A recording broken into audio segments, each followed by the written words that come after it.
Auburn Baseball just completed week 1 for the 2024 season.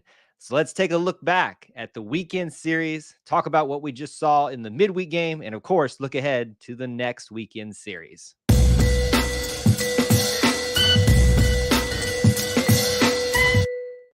War Eagle Auburn family and War Eagle, a special War Eagle, and hello to our E2C network family. Thank you so much for joining us and being part of our live stream, our recording, however you got here.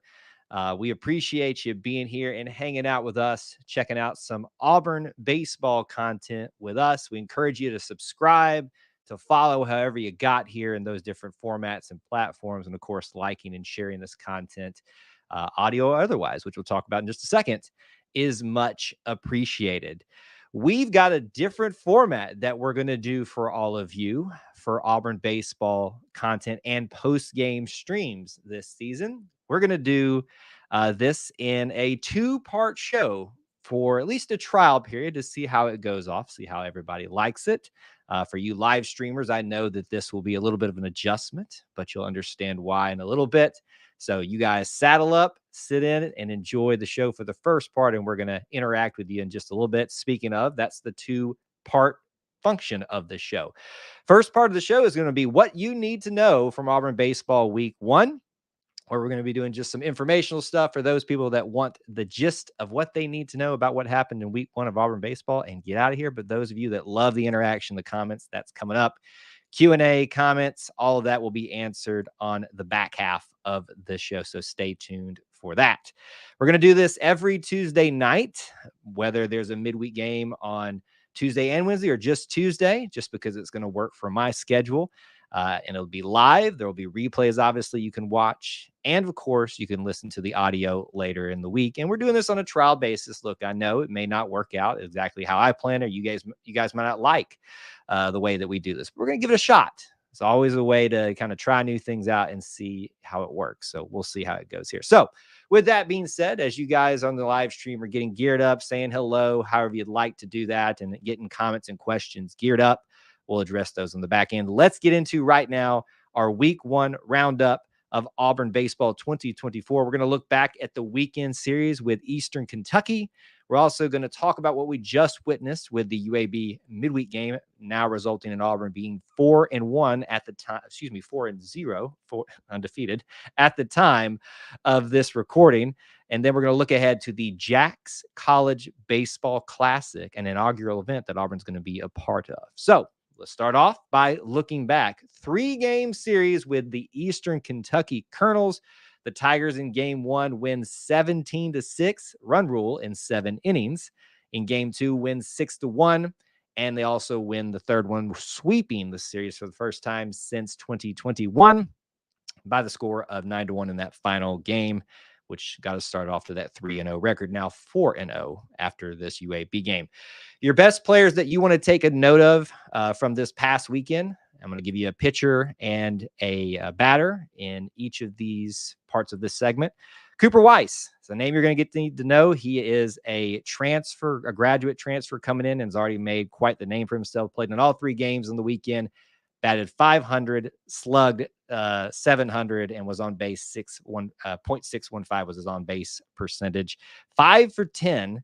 2 runs, 2 doubles, 4 RBIs, and this was the big thing. He was 4 for 5 on stolen bases on the weekend, which got him the program record for stolen bases in a single game. And on top of that, if that wasn't enough for him to be our batter of the week, a perfect percentage fielding at shortstop, being involved in 3 double plays. Our best pitcher, well, you probably have already heard about him because it's something we'll talk about in just a second. Carson Myers, 1-0 in the year. He is, of course, perfect ERA-wise in 6 innings, 2 hits allowed, 1 walk allowed, 8 strikeouts, no runs, of course, and only allowing a 100 batting average of .100 for those of you that need me to spell it out all the way there. Storylines from this weekend. The starting rotation seems to be Chase Alsup, Joseph Gonzalez, and Carson Myers. Carson Myers also ending the weekend. Got SEC co-pitcher of the week for all of those stats that we just talked about right there. The biggest one for me, and I know a lot of you personally, was the return of Joseph Gonzalez. 364 days to the date of his return since his last appearance as an Auburn Tiger, and had a pretty solid outing. If you were wondering if we're ever going to talk about Ike Irish, Chris Stanfield, those names, trust me, we'll be talking about them a lot this season. They had a great weekend as well. Both hit for the cycle in just the first several of their at bats. Both of them did, meaning a single, double, triple, and a home run in the first several at bats. I want to commend the defense on the weekend too, even though there were first few early weekend hiccups and things like that. I thought they did a great job backing up the pitchers in some of their few weak spots during the opening weekend, turning double plays and such, making some great plays in there in the infield, especially with a whole new infield. I mean, third, shortstop, and second are all new. So I want to give them a shout out as well.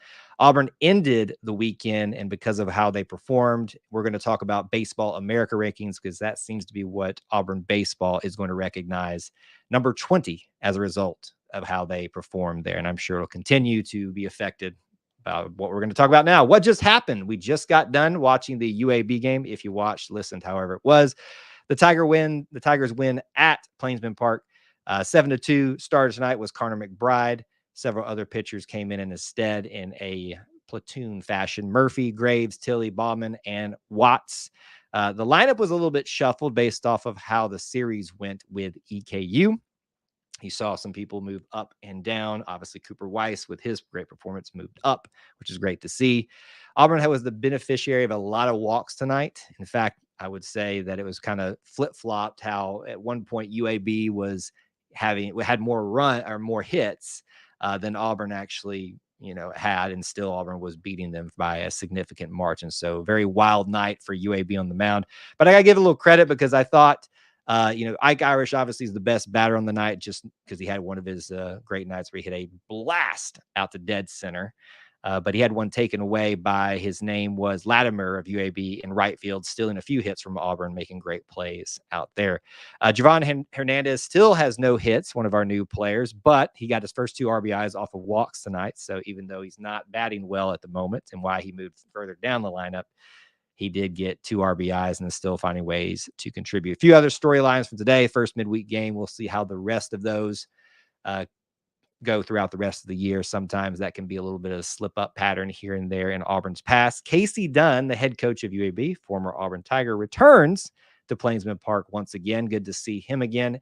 The nostalgia wasn't done there, because Scott Sullivan was honored tonight as Alabama Sports Hall of Fame inductee this year. And so you had just a lot of people returning to the Plains tonight for a midweek matchup with UAB, resulting in a win 7-2. And finally, our look ahead to next week. What have you got to look forward? The inaugural Jax College Baseball Classic. Got 3 games with 3 other opponents that are going to be kicking this off with Auburn. Quite an honor for Auburn to kick something off for the very first time in Jacksonville, Florida. Game 1, number 18 currently, Iowa. They had a pretty good weekend, 2-1. They beat Seton Hall 5-2, Ball State 5-0, and Lehigh they did lose 8-4. Game 2 for them is going to be Wichita State, and that's for Auburn. The last week in Wichita State took on Little Rock and beat them 2 out of 1 games and scored quite a few runs, 18-5, 14-0 in the second game, and then lost 4-5. And then the big one, game 3, number 10 Virginia. The double dribble jokes will continue, even though this is baseball. They were perfect against Hofstra, winning 10-8, 21-3, and 11-9. And, when you look at that one, Virginia is going to be the one that we're all focused on going forward, because obviously it's the highly ranked one. That's the one that you really want to kind of mark on your calendar to make a statement if Auburn's able to do so this early in the season. But do not sleep on Iowa in your first game, or Hofstra, who can clearly score a lot of runs, 18-14 in their 2 wins against Little Rock tonight. So not a lot to officially glean from just 4 short games in the season, but we're starting to get the picture of what this team might look like at least a little bit for the 2024 season. So that is your look back, our current analysis after UAB, and our look ahead to the Jax College Baseball Classic. What we want to do now is we want to move into our Q&A segment, our discussion with you all here, and we'd love for you to do that with us now and talk a little bit about what's on y'all's minds, because I know that is what you guys come here, especially for those of you on the live stream portion want to talk about. Let's see here. We have Devin, Anna, Corey all checking in with us tonight. Thanks for hanging out with us. Devin says, nice win. And even though we only recorded one hit, Ike's home run, was it? I think you were right. We still scored 7 runs, good at bats and good base running helped us out, and our pitching was great. It was interesting tonight with the pitching because, and maybe not interesting, I should have anticipated this. It's first midweek game. This is usually where you see a lot of people getting rotated in time they may not get on the weekend, which is sometimes why you see slip ups in midweek games in terms of record, taking losses maybe you didn't expect. Can't take anybody for granted, especially baseball being played in the state of Alabama, UAB, Troy, Jacksonville State, and even some of the smaller schools too. So the pitching did a good job by committee tonight. I think, a couple of those names that we talked about earlier on, the one that I think had the best night was Graves, and he ended up getting the win tonight. He went 2 innings, whereas McBride started with 3 innings. So those were the 2 that went the longest tonight. Dylan Watts had a little bit of a rougher end to the night, but hey, it is first of the year for everybody. So we're going to give everybody a little bit of grace and see how it goes from there. Anna says she loves Alsup. Chase Alsup, who started off the series for us this past weekend. I don't see any reason why the lineup would change going forward because to me, everybody had a pretty solid start, and any issues they had, they were pretty well masked by some of the fielding, like we talked about. Some great double plays turned. It's going to be weird getting used to the new look infield. Cooper McMurray is still there, of course. Ike Irish, catcher, is still there, but Javon Hernandez is going to be at second. You've got Cooper Weiss at shortstop. Drew Fabian is going to be at third. And, there's going to be probably people that mix and match there. Caden Green is in the infield as well.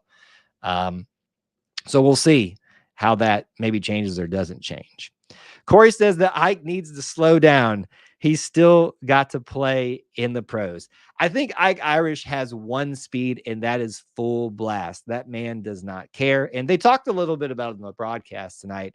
With him now fully able to embrace the catcher role, will he have that traditional amount of time spent there? Because you're going to want to save his legs a little bit. All those innings of crouching down back there for pitchers. But if he's got the best rapport as a catcher, why wouldn't you want to leave him in too? So it's kind of a catch-22 that you want your best batter out there. And if he's your best catcher, you may just wear him down. So you may have a point there, Corey, that he needs to slow down a little bit. But I don't know that us telling him that is going to do anything for him. Devin asks, how does the bat lineup work? Do they do the best batters up towards the top of the lineup? What exactly is the strategy there?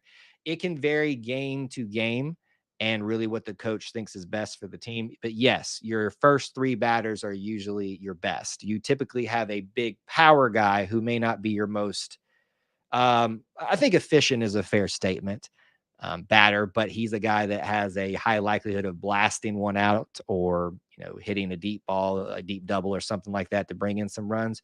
Your first 2 batters are usually the ones that have a higher propensity to get on base. That's why you saw Cooper Weiss moved into that role for this midweek game. It really depends. The back half of the lineup is usually your worst hitters. The front half is usually your best hitters. That's an easy way to talk about it there. Miss Crotchfeld joining us tonight. We didn't get to see Zach tonight, but thanks for joining us and being here and talking some baseball with us. I'm happy to be back talking baseball with all of y'all. Devin asked also, how is it decided which pitcher records the win? I am going to butcher this, Devin. My understanding is that you have to go at least a full 5 innings with your team being in the lead to get the win. I know there's some nuance to that if there's a certain amount of runs scored after you leave, then maybe that person gets the win. I'm probably 100% wrong. People are watching and listening right now that are screaming at the screen going, Kyle, that's not correct. But I'm just trying to give layman's terms here to all of that. So just wanted to make sure that I tried my best to answer that one for you, Devin. All right. Other comments, questions, thoughts about what you've seen from this baseball team? Let's get them in now. Make sure that you don't leave anything out that you maybe want us to discuss tonight, whether it was about the weekend series with EKU, this UAB game, or are y'all excited about this matchup coming up on the weekend? I know I am. Auburn being in their the first inaugural Jax College Baseball Classic. While you're thinking about that, maybe other thoughts, comments, questions to talk about, let me give you the reminder of what's coming up next live stream wise here on YouTube specifically. You can find it other places, but we always encourage you to watch on YouTube. Auburn Family Night is Wednesday night. That's tomorrow night, 8 p.m. Eastern time. Join us. We're going to be talking about anything and everything. Spring football is not too far away, so don't miss that too. This Saturday, we've got Auburn versus Georgia. Basketball is off for the midweek, but they'll be back this Saturday post-game stream right after that. And if you enjoy our main show, the Auburn Experience podcast, episode 68 live recording back this Sunday at 9. We will be back at that regular time of 9 because I won't be on the road traveling this week. So that is what you have to look forward to next week. And of course, our plans to be back here doing this for baseball in a midweek matchup next Tuesday. Now, next week's going to be a little different because you'll have Air Force on Tuesday and Wednesday. And there will be a little bit of an awkwardness there where we won't get to talk about the Wednesday game, but we're going to try to keep this on the regular schedule of Tuesdays. Let's see. Angela says, I think that we have some amazing talent, something really great. I agree. When you lose names like Bryson Ware, Kason Howell, I'm going to forget some people. You're a little bit worried each year. And whether we're talking about baseball, whether we're talking about football, soccer, every year when you lose talent, the question becomes, can they fill those roles? But not only that, but can they help us get better? Have they taken the next step in that extra year they'll have when they start that new season? And who else is coming in alongside them to fill the gap, to fill the void, to take that next step as a team?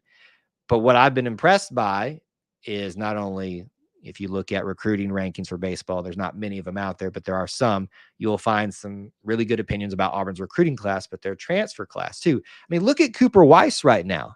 In week 1, he's already probably the star hitter, infielder overall. Yes, Chris Stanfield. We love Chris Stanfield and his hat falling off every time. We love Ike Irish. Who doesn't like Ike? But Cooper Weiss is probably the big surprise, and he was a graduate transfer. So some great talent has been brought in. Corey asked, Kyle, who was that catcher slugger who played for the Braves back in the 90s? I think it was something Olson. Ike reminds me of him. Greg Olson is who you're thinking of, one of our famous Auburn baseball players.